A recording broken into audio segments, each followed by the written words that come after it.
Opening a storage shed or cleaning out an attic and finding a fresh pile of mouse droppings is undeniably unnerving. That instinct to hold your breath is entirely justified, because within that dust lies the hidden threat of hantavirus. But panic is the enemy of safety. In the next 6 minutes, we are going to build a precise action plan to clean the area safely, recognize the early warning signs, and know exactly what to do if you ever need medical help. Before you start any physical cleanup, you need 4 specific items: a protective mask, a pair of rubber gloves, standard household liquid disinfectant, and a calendar. By breaking this biological hazard down into a step-by-step checklist, we take a terrifying unknown and turn it into a highly manageable household task. This virus has a long, highly documented medical history. During the Korean War in the 1950s, over 3,000 United Nations troops fell severely ill with an infection they called Korean hemorrhagic fever. Decades later, in 1976, Dr. Ho Wang Lee finally isolated the pathogen near South Korea's Hantan River, which is exactly how the hantavirus family got its name. In North America, the threat became widely recognized after a major 1993 outbreak in the American Southwest's Four Corners region. That event led researchers to discover a specific, localized variant known as the Sin Nombre virus. Researchers quickly identified the primary carriers responsible for these infections, specific wild rodent species like deer mice, cotton rats, and bank voles.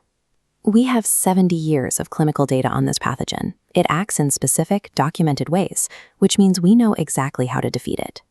In the early months of 2020, a news report about a single sporadic hantavirus death in China went viral, causing temporary alarm that a second respiratory pandemic was emerging alongside COVID-19. This diagram compares the 2 viral families side by side. On a structural level, they are completely different.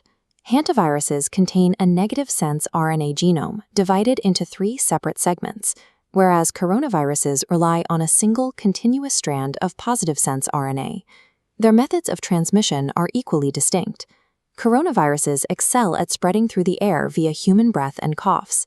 Hantavirus requires physical or close-range contact with infected rodent urine, droppings, or saliva. Because of this strict reliance on rodents, hantavirus acts as a dead-end infection in humans. With rare exceptions for one South American strain, it simply does not spread from one person to another. Without the biological mechanics for efficient human-to-human transmission, it is scientifically impossible for hantavirus to fuel a global respiratory pandemic.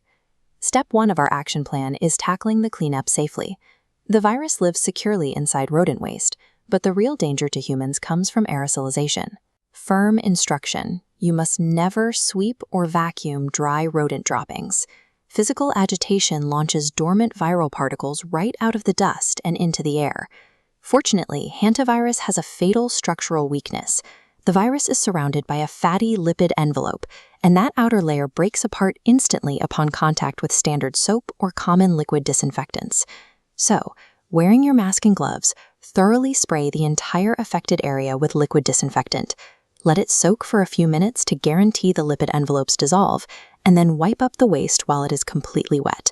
By dictating the physical state of the environment, specifically by keeping the dust wet, you eliminate the mechanism the virus uses to enter your lungs. This timeline shows the specific incubation window for hantavirus. If you suspect you inhaled dry dust from a rodent nest, mark your calendar today and monitor your health over the next 1 to 8 weeks. The initial stage strikes suddenly in the first few days. Watch for a high fever accompanied by severe, targeted muscle aches, specifically centering in the large muscle groups of your thighs, hips, back, and shoulders. As weeks progress, complications diverge by geography. In the Americas, patients often develop hantavirus pulmonary syndrome. As the lungs rapidly fill with fluid, severe respiratory failure sets in, carrying a mortality rate of about 38%. In Europe and Asia, the late stage typically manifests as hemorrhagic fever with renal syndrome. Instead of attacking the lungs, it targets vascular integrity, causing dangerous drops in blood pressure and acute kidney failure. Knowing exactly when you are exposed and watching for those specific large muscle aches prevents the fatal mistake of writing off a severe infection as just the seasonal flu. If you experience these symptoms within your 8-week monitoring window, You must act fast. Modern medicine currently has no specific cure, vaccine, or direct antiviral treatment for the pulmonary syndrome. Go immediately to an emergency room and explicitly tell the medical staff that you have been recently exposed to a rodent habitat. Expect immediate admission to an intensive care unit. The medical team will rely on aggressive supportive care, using mechanical ventilators to push oxygen into your lungs and strict fluid management to keep failing organs functioning. Because doctors cannot simply give you a pill to cure the infection, escalating your case to hospital-level supportive care early is the deciding factor in whether you survive. You now have your completed action plan. You know the biological vulnerabilities of the virus, the wet cleaning protocol to stop aerosolization, and the exact 8-week symptom timeline to monitor. And remember, the most comforting fact of all, regardless of your own exposure, you pose absolutely zero contagion risk to your family, your friends, or your community.